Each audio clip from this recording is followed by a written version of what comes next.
Havia um homem entre os fariseus, chamado Nicodemos, senador dos judeus, que foi à noite encontrar Jesus e lhe disse: Mestre, sabemos que vieste da parte de Deus para nos instruir como um doutor, porque ninguém poderia fazer os milagres que fazeis se Deus não estivesse com ele. Jesus lhe respondeu: Em verdade vos digo, ninguém pode ver o reino de Deus se não nascer de novo. Nicodemos lhe disse: Como pode nascer um homem que já está velho? Pode ele entrar no ventre de sua mãe para nascer uma segunda vez? Jesus lhe respondeu: Em verdade vos digo, se um homem não renascer da água e do Espírito, não pode entrar no reino de Deus. O que é nascido da carne é carne, e o que é nascido do Espírito é Espírito. Não vos espanteis do que vos disse, que é preciso que nasçais de novo. O Espírito sopra onde quer e ouvi sua voz. Mas não sabeis de onde ele vem e para onde ele vai. Ocorre o mesmo com todo homem que é nascido do Espírito. Nicodemos lhe respondeu: Como isso pode se dar? Jesus lhe disse: Que? Sois mestre em Israel e ignorais essas coisas? Em verdade vos digo que não dizemos senão o que sabemos e que não testemunhamos senão o que vimos. E, entretanto, vós não recebeis vosso testemunho. Mas se não me credes quando vos falo das coisas da terra, como crereis quando vos falar das coisas do céu? Seus discípulos o interrogaram, dizendo: Por que, pois, os escribas dizem que é preciso que Elias venha antes? Mas Jesus lhe respondeu: É verdade que Elias deve vir e restabelecer todas as coisas. Mas eu vos declaro que Elias já veio e não o conheceram, mas o trataram como lhes aprouve. É assim que eles farão sofrer o Filho do Homem. Então seus discípulos compreenderam que era de João Batista que eles haviam falado. Hoje nós vamos falar sobre um assunto, um dos princípios do Espiritismo, um dos fundamentos do Espiritismo, e talvez o fundamento mais importante do Espiritismo, da nossa doutrina, que traz várias consequências. Apesar de ser muito simples, ele tem vários detalhes que nós devemos conhecer e entender, que tudo isso traz consequências para a nossa visão de mundo, nossa visão espiritual, nos faz entender muita coisa e também serve para que a gente possa mudar as nossas atitudes. Então estamos falando aqui da pluralidade de existências, ou reencarnação. São dois nomes para falar sobre a mesma coisa. Então, para isso, a gente tem que verificar alguns conceitos. Então, primeiro, sobre a diferença do materialismo para o espiritualismo. O que é materialismo? O materialismo é a crença, é a certeza de que tudo é matéria, de que não existe espírito, não existe alma, que tudo é material. E ele é diferente do espiritualismo. O que é o espiritualismo? O espiritualismo é a crença na alma, a crença no espírito, crença em Deus. Então, a maioria das religiões, todas as religiões, e aqui estou me referindo principalmente às religiões cristãs, elas são espiritualistas. Nós, espíritas, também somos espiritualistas. Só que espiritualista é todo mundo que acredita em espírito, todo mundo que acredita em alma, acredita em Deus. E nós somos espíritas que acreditamos nesse princípio que nós estamos falando hoje, que é o princípio da reencarnação, da pluralidade de existência. E a pluralidade de existência, ele é o princípio que nos diferencia dos outros sistemas, das outras crenças e religiões cristãs. As outras religiões cristãs acreditam na unidade de existências, acreditam que existe apenas uma existência corporal. E para nós espíritas não. Nós encarnamos, morremos, reencarnamos novamente. E nós temos uma série de questionamentos que nós devemos fazer para comparar essas duas ideias, a ideia de pluralidade de existência, de várias existências, reencarnação, com a ideia de uma única existência. Então podemos fazer umas perguntas. E para todas essas perguntas, o Espiritismo tem uma resposta, tem uma explicação. Então são algumas delas. por que umas pessoas sofrem mais que as outras? Então, nós sabemos que cada pessoa tem uma vida diferente. Alguns têm uma vida de alegrias e outros uma vida de muito sofrimento, muita tristeza. E por que isso? Tudo, a resposta está na pré-existência da alma. Ou seja, o nosso espírito já veio de uma vida anterior a essa atual. Nessa vida passada, nós fizemos coisas ruins, coisas boas, e agora temos que passar por alguns sofrimentos para que a gente possa expiar, possa resolver aquelas coisas ruins que já fizemos em outros momentos.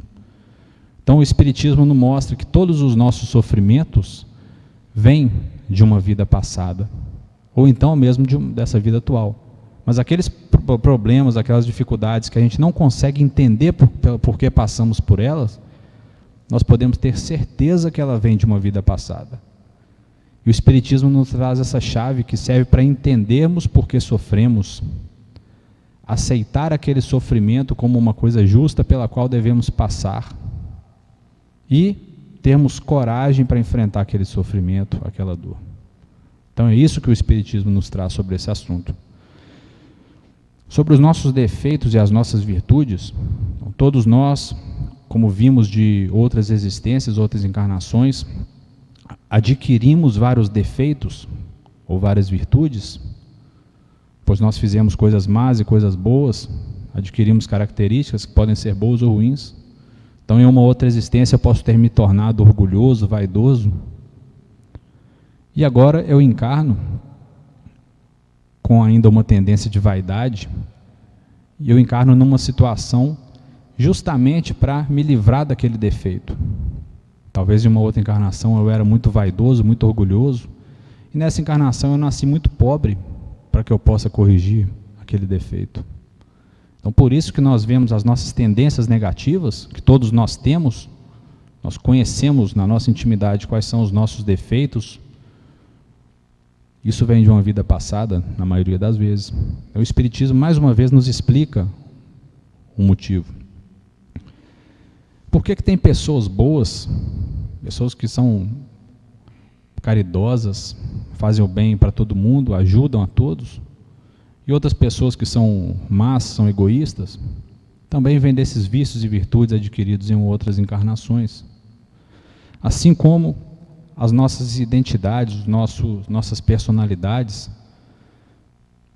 cada um tem a sua personalidade, tem a sua identidade. Isso aqui vem também das nossas várias encarnações, em que nós fomos formando a nossa personalidade, o nosso caráter, seja de coisas boas, coisas ruins, mesmo características neutras. A nossa identidade vem de outras encarnações. Pois Deus cria um espírito e esse espírito permanece com a sua identidade para sempre. Ele vai evoluindo, vai mudando, mas aquele espírito jamais acaba, ele é eterno e conserva seus traços bons e ruins.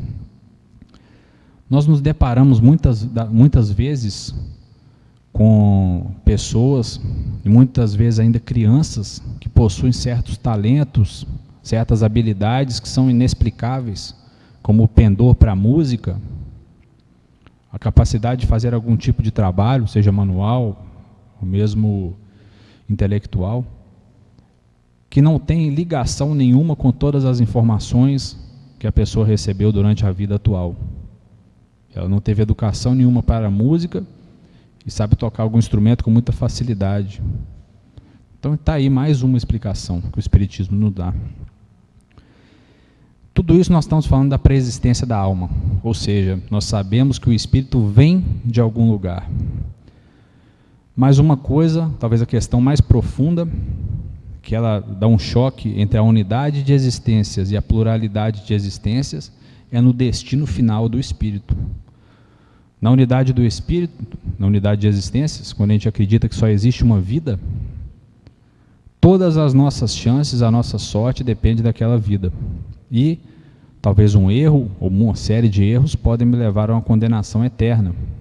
Isso na visão de uma vida apenas. A pluralidade de existência, ela nos mostra a bondade e a justiça de Deus. Então é impossível conceber um Deus bondoso, justo, que não nos vai permitir ter mais de uma chance. E às vezes tendo uma existência que eu não tive oportunidade, ou que tudo contribuiu para que eu fizesse tudo errado, eu fosse condenado ali para uma pena eterna.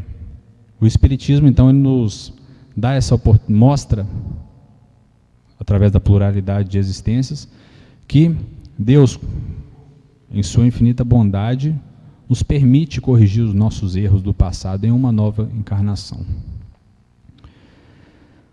Tudo isso mostra que a doutrina espírita, através da pluralidade de existências, ela é bastante lógica, bastante racional, porque ela traz resposta para várias perguntas que nós não temos uma resposta em outro lugar. Mas isso não basta para que ela seja verdade. Então, o que nos oferece a certeza de que isso é verdade? São as manifestações espirituais, o fenômeno, através do fenômeno da mediunidade. Isso que nos dá um status de revelação divina. Então, que Deus, através dos grandes espíritos, nos traz essas mensagens. E Kardec, que apresentou, que foi o precursor da obra espírita, do movimento espírita, ele se utilizou das comunicações com os espíritos, principalmente no Livro dos Espíritos, um livro de perguntas e respostas, em que ele fazia uma pergunta e os espíritos respondiam. O princípio da pluralidade de existências, da reencarnação, ele é amplamente falado. Ou seja, os espíritos nos contam que isso é verdade, uma verdade espiritual. Então não basta ser racional, nós temos também as mensagens espirituais que nos trazem a essa verdade, a essa realidade. E que nós podemos também aqui presenciar no trabalho de assistência, quase que diariamente, quando as mensagens espirituais são todas nesse sentido, no sentido de uma reencarnação, que nós sabemos que já vivemos outras vidas e vamos viver outras. E a humanidade, por que nem sempre houve esse conhecimento? Ele houve sim, alguns povos, algumas religiões antigas tinham algum conhecimento vago, crenças, inclusive na reencarnação, mas o espiritismo moderno, ele apareceu no século XIX, e ele é encarado como a terceira revelação. Mas quais são as outras revelações? Então, a primeira revelação que Kardec nos conta foi a revelação de Deus para Moisés. Então Moisés estava saindo com o povo do Egito, o povo de Israel, que havia sido feito prisioneiro, havia sido escravizado, e após cerca de 400 anos, conseguiu fugir com esse povo, voltando para a Terra Prometida.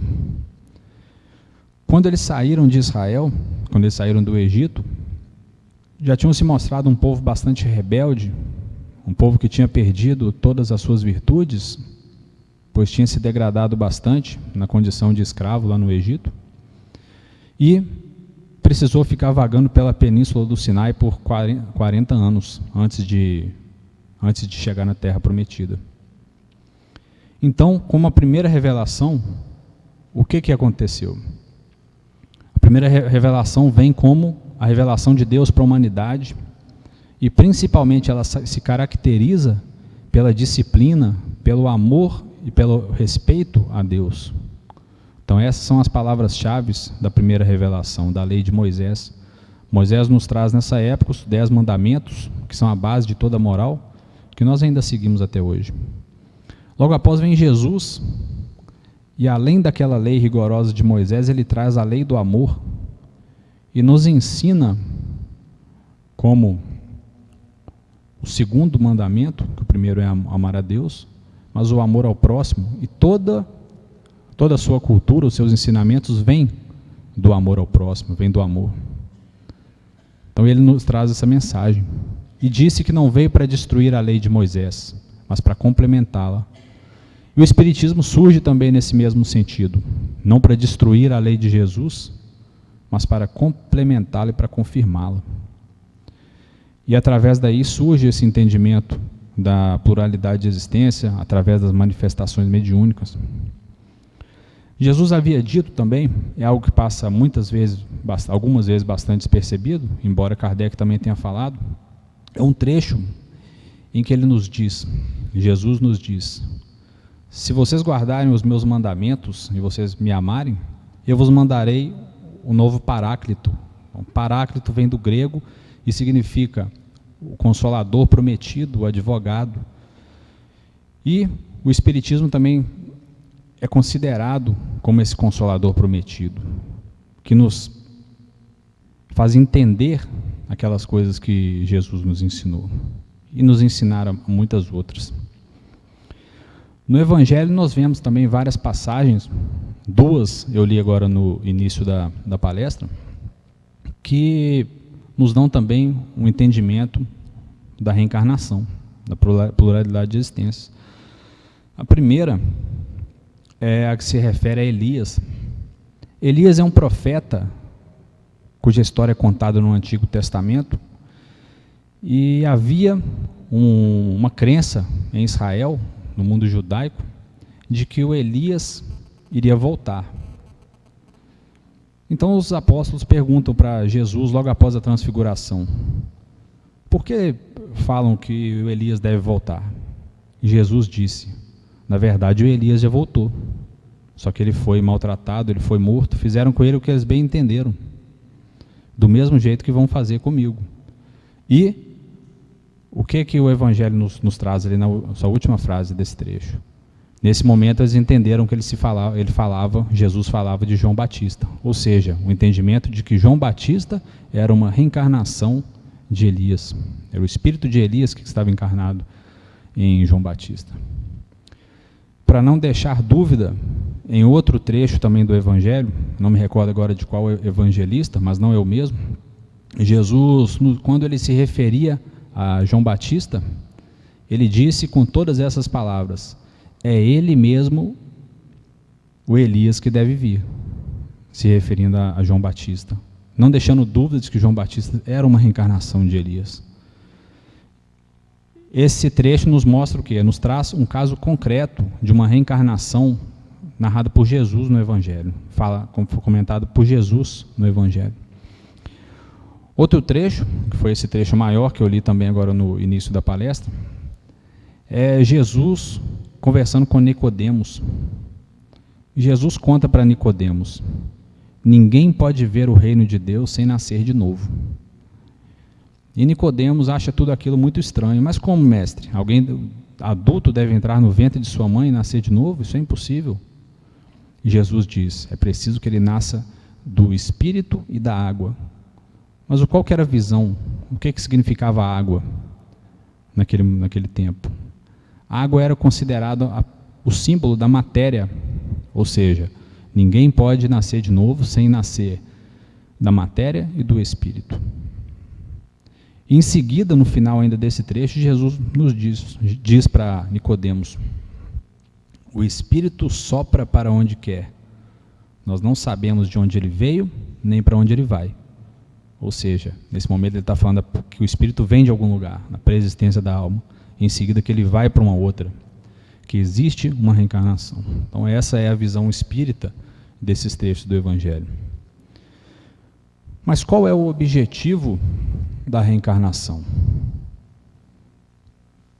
Nós reencarnamos principalmente para expiar os nossos erros do passado, de uma outra vida, uma outra existência, e, consequentemente, para que a gente possa evoluir. O principal objetivo da reencarnação é a evolução. E em alguns casos também existe uma reencarnação de um espírito bastante evoluído como missionário, como foi o caso de Jesus, um espírito que não precisava passar pelo que ele passou, encarnou para que possa trazer a sua revelação para o mundo. Todos os espíritos, nós espíritos, fomos criados como espíritos primitivos, nem espíritos bons, nem espíritos ruins, mas primitivos. E todos nós espíritos primitivos, na nossa criação, tendemos à evolução. Existe uma tendência de todos os espíritos para a evolução. e para que um dia a gente possa se tornar espírito perfeito, espírito puro.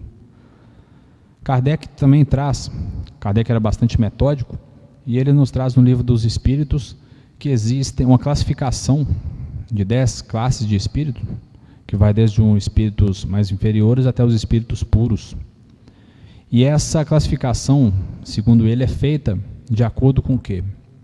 De acordo com o grau de apego à matéria, quanto mais apegado à matéria o espírito é mais atrasado, de acordo com a sua bondade, ou seja, com a sua moral, um espírito bom, ele é mais evoluído, e também com a sua sabedoria.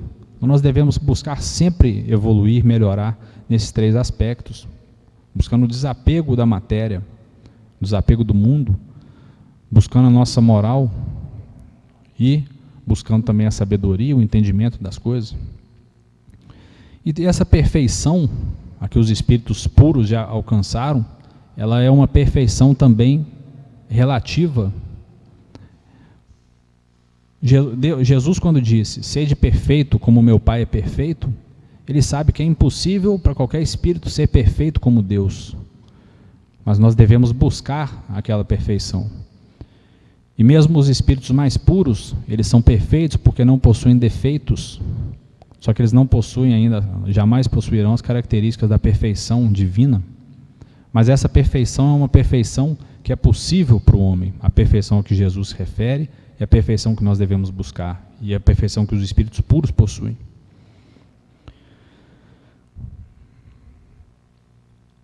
Quando nós evoluímos, existem várias consequências também da pluralidade de existência.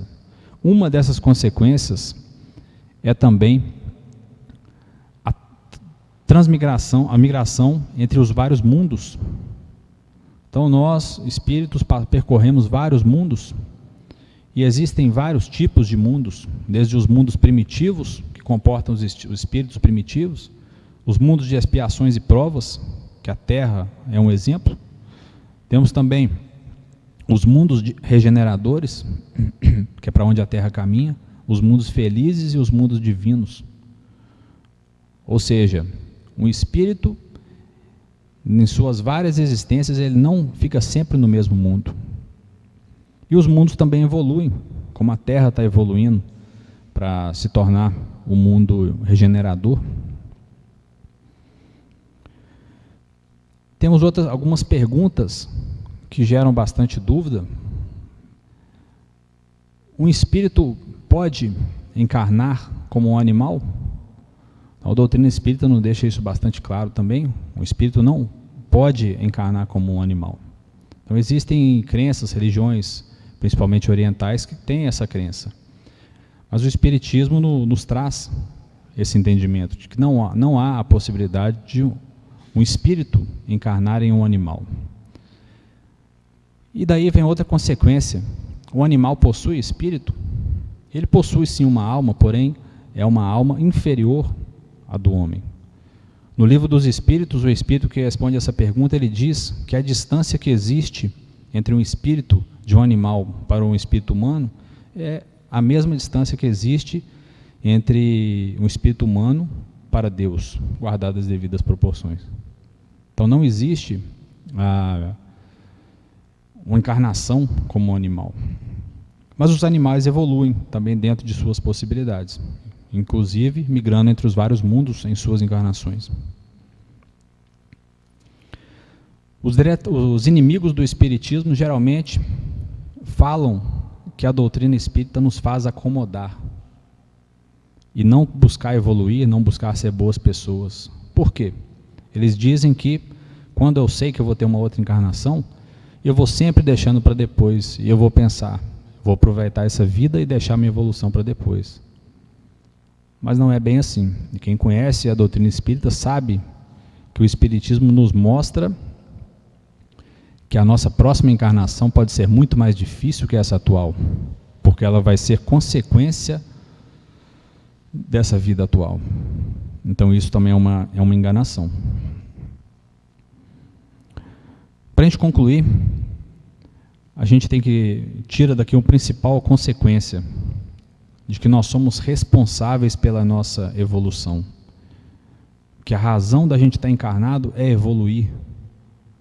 E para evoluir, eu preciso buscar melhorar a cada dia, desapegando de mim mesmo, esquecendo um pouco de mim e procurando colocar em prática tudo que Jesus nos ensinou, procurando ser mais caridoso, procurando amar ao próximo.